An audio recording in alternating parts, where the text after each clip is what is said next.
All right, there are 3 Pythagorean little topics for you to do. And the first one is to find an unknown side length. Okay, so all you need to know to use the Pythagorean theorem is that a squared plus b squared equals c squared, and c is always the hypotenuse, always the hypotenuse. So identify your hypotenuse, and then you know what c is, okay? So it's going to be 5 squared plus 7 squared equals x squared.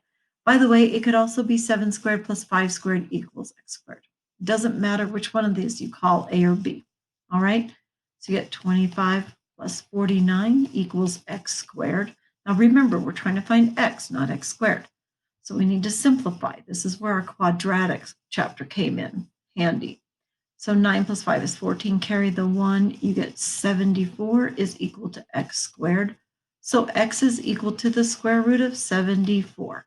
And you'll plug that into the calculator and just round it to the nearest hundredth. It's that simple. Okay?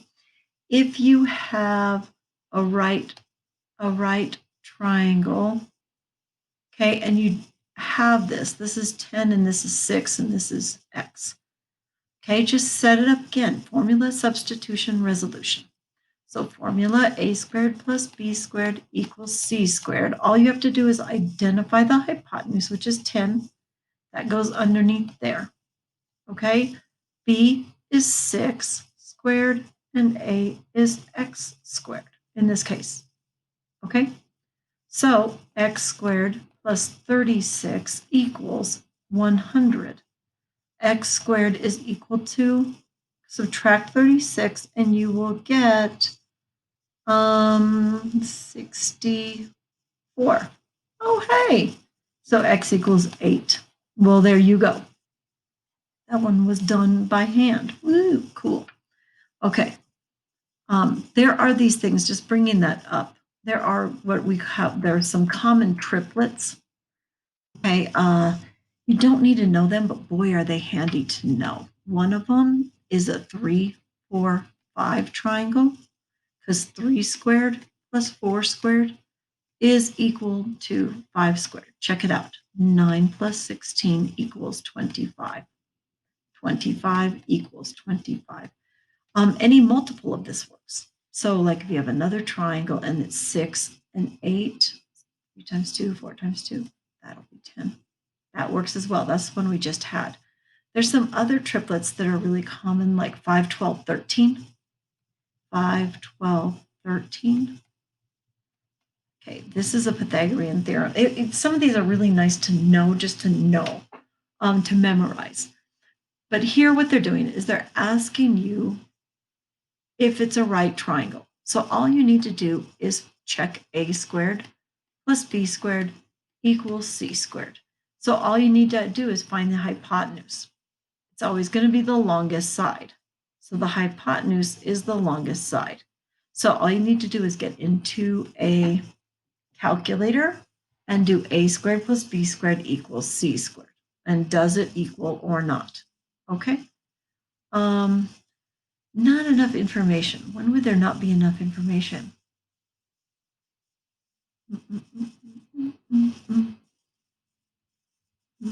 No, if it's not equal, it's not equal. I don't know. That's interesting. Find out that answer. Here's the third one. All right. It says the length of the shorter line. Oh, okay. Wait, first let's read the title. It says use the Pythagorean theorem and a quadratic equation to find the lengths of a right triangle. So whenever you see quadratic equation, you might want to think x is equal to negative pressure b squared minus 4ac all over 2a. It's possible that we might use that.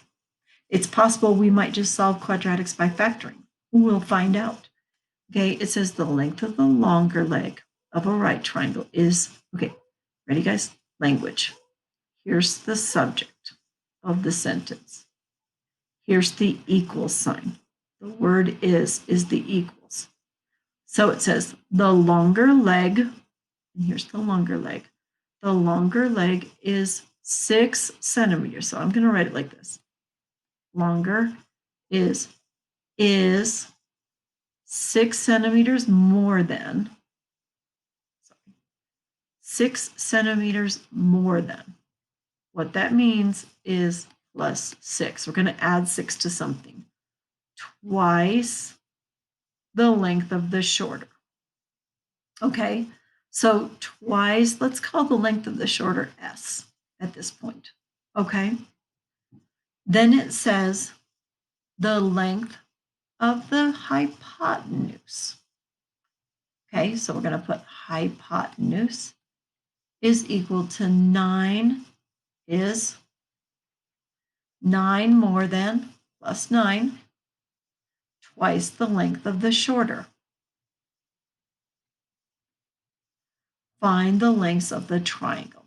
Okay, so I'm going to leave S as the shorter. So we're going to leave S as the shorter length is S, and because they compared the other two, the longer leg is 2S plus 6. Actually, I'm going to change it to X. Who am I kidding? Well, let me just write it like this. 2S plus 9. I'm scared to use S because my S looks like a 5 and I screw up a lot. So I'm going to change it to X right now. So shorter is equal to X. Okay, longer is equal to 2X plus 6. And hypotenuse is equal to 2X plus 9. All right, so we're going to use the Pythagorean theorem. A squared plus B squared equals C squared. A squared is going to be our shortest, just because it doesn't really matter. These two are your legs right here. These are the legs, because that's a hypotenuse. We're going to go 2x plus 6 squared is equal to c squared. 2x plus 9 squared. Now remember I told you guys, never do 4x squared plus 36. Never. Okay? You are going to need to think on this one.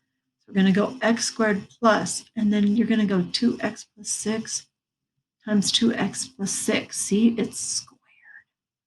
Equals 2x plus 9 times 2x plus 9.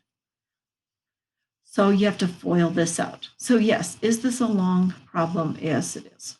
Okay, but it's a really good review of a whole bunch. Oh, that's 12. Sorry, that's 12. I was jumping the gun there.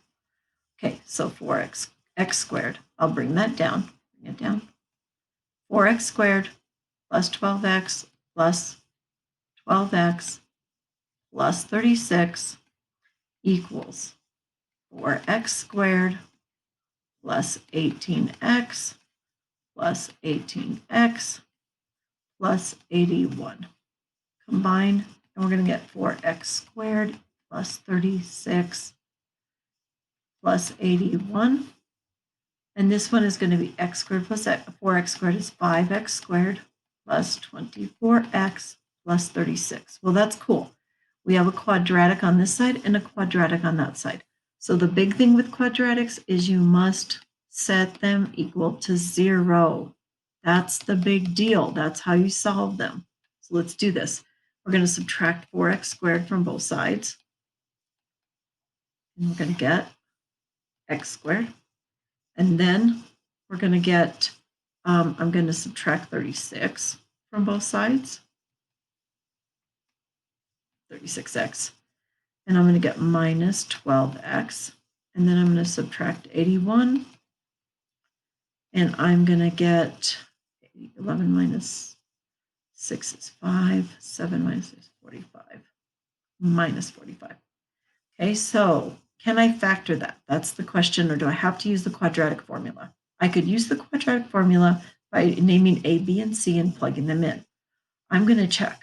45 is 1 times 45. 3 times 15. That'll get me to 12. So I'm going to factor it because that's faster for me. X and X, we're going to get minus 15 and plus 3 will get me to a negative 12. So using my zero product rule, I get X is either equal to 15 or negative 3. And it can't be negative 3, you guys, because you can't.